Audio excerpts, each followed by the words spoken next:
Bienvenue dans cette nouvelle vidéo dans laquelle nous allons apprendre à créer des formulaires de sondage ou pédagogiques gratuitement.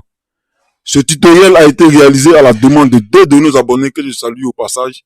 Si vous aussi vous avez des préoccupations comme eux, n'hésitez pas à les mettre en commentaire afin qu'ensemble nous puissions les traiter. Je suis Light et c'est toujours un plaisir pour moi qu'on se retrouve. Dans la vidéo précédente, nous avons appris comment activer Windows et Office gratuitement jusqu'en 2038, peu importe les versions. Si vous êtes nouveau ou si vous n'êtes pas encore abonné à la chaîne, faites-le pour ne rater aucune de nos vidéos. J'aimerais préciser que les instructions données dans cette vidéo ont été réalisées sur un PC, mais vous pouvez les appliquer sur un téléphone sans problème. Sans plus attendre, commençons. Google Forms c'est quoi et comment ça marche?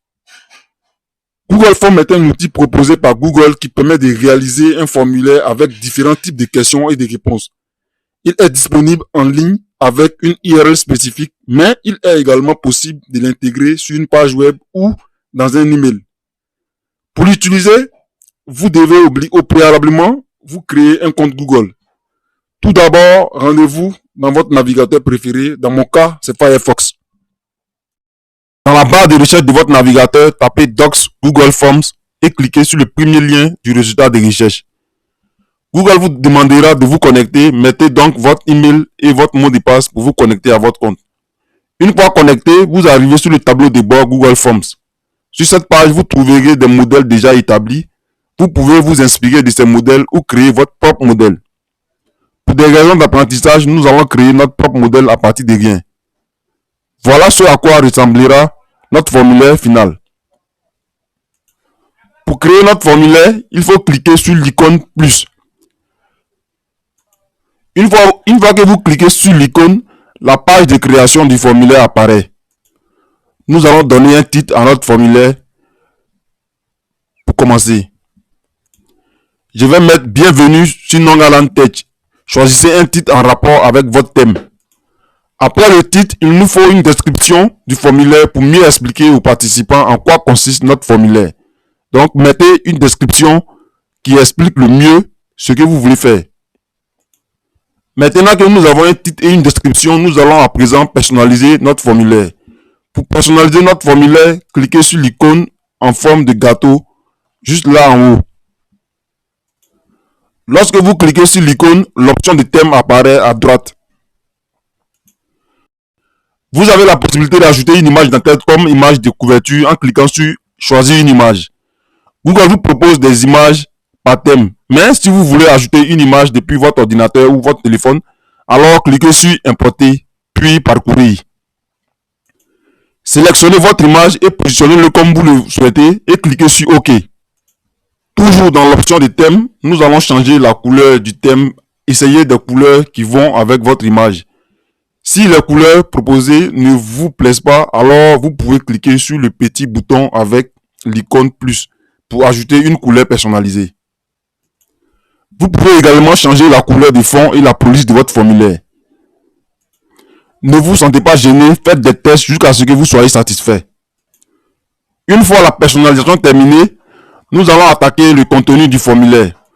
Vous pouvez à présent fermer l'option de thème en cliquant sur la petite croix à droite. Nous allons poser notre première question à choix multiple. À savoir que sur Google Forms, vous avez plusieurs règles de réponse en fonction de votre question. Donc, c'est à vous de choisir la règle qui convient. Par exemple, si vous posez une question qui ne peut avoir qu'une seule réponse possible, alors vous allez utiliser les choix multiples. Si vous posez une question qui nécessite plusieurs réponses possibles, alors vous allez utiliser les cases à cocher. Si vous posez une question qui nécessite une simple réponse, alors vous allez utiliser les réponses courtes. Si vous posez une question qui nécessite un long texte, alors vous allez utiliser les paragraphes. Si vous voulez recevoir des fichiers comme CV, photos, documents, alors vous allez utiliser Importer un fichier. Ce n'est pas toutes les règles de réponse, mais vous pouvez essayer les autres options également. Passons maintenant à notre première question. Une question à choix multiple dont les réponses possibles sont oui ou non. Pour les questions obligatoires de votre formulaire, assurez-vous d'activer l'option obligatoire pour ces questions. Pour poser une question sur Google Forms, c'est le strict minimum. Vous pouvez le personnaliser comme vous voulez après, mais ça c'est le strict minimum. Maintenant que nous avons notre première question, alors nous allons passer à notre deuxième question. Pour ajouter une nouvelle question, nous allons utiliser la petite barre d'outils située sur la droite. Cliquez sur l'icône plus. Saisissez votre seconde question. Cette fois-ci, nous allons utiliser les cases à cocher. Rappelez-vous, les cases à cocher nous permettent d'ajouter plusieurs réponses possibles. Une fois que vous avez ajouté vos différentes réponses possibles, nous allons passer à une troisième question. Dans la troisième question, nous allons utiliser cette fois-ci les paragraphes.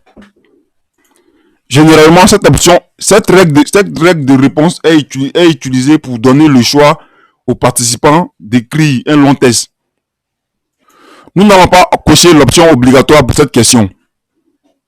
Une fois que notre troisième question est prête, avec ces trois questions, nous avons le strict nécessaire pour pouvoir faire nous-mêmes notre propre formulaire. Donc nous allons arrêter là avec les questions.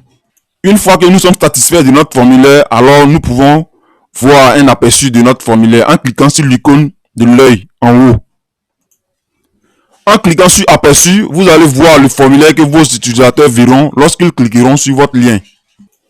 Vous pouvez faire un test vous-même en remplissant tous les champs. Une fois que vous avez terminé, vous pouvez cliquer sur le bouton envoyer. Lorsque vous envoyez votre réponse, alors vous pouvez à présent fermer cette page. Dans l'onglet réponse, vous avez les statistiques détaillées de votre formulaire. Donc vous pouvez faire un tour pour voir comment est-ce que les gens se comportent. Ou comment est-ce que votre formulaire se comporte. Lorsque vous envoyez le lien de votre formulaire aux gens, c'est sur cette page-là que vous allez voir comment est-ce que les utilisateurs réagissent à votre formulaire. Donc cette page-là sera très importante lorsque vous allez envoyer le lien aux gens. Après l'onglet réponse, vous avez l'onglet paramètres. Cliquez maintenant sur paramètres. Essayez de faire le tour des paramètres pour voir les options qui peuvent vous intéresser. Si vous voulez collecter les adresses mail des participants, cliquez sur l'icône en face de réponse et cochez l'option collecter les adresses mail. Vous pouvez ajuster les autres options également selon votre besoin. Nous ne pouvons malheureusement pas tout voir dans cette vidéo. Sinon, elle prendra des heures et sera pénible à suivre pour vous. Mais avec tout ce que nous avons vu dans cette vidéo, vous avez tous les éléments nécessaires pour faire vos propres formulaires désormais. Une fois que nous avons bien réglé nos paramètres, alors il est temps d'envoyer notre formulaire.